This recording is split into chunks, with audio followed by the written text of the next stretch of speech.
Hey guys, in this video tutorial, I'm going to show you how you can make any app or browser as a default in your Windows 10 or your Windows 11. Okay, so let's start by making a search on our Windows search bar, default apps, and under best match, let's click on default apps. Here in this section, we can set a default for a file type or link type. All we need to do is to enter a file type or link type here. And for the applications, we need to search for the apps that we want to make as default. So for example, we want to make Google Chrome as our default browser. So let's search for Google Chrome.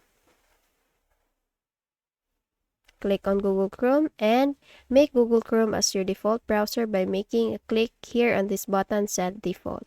For example, you want Firefox as your default browser, so just search for Firefox, click on it, and make Firefox your default browser by making a click on this button, Set Default. Okay, so I hope you learned something from this video.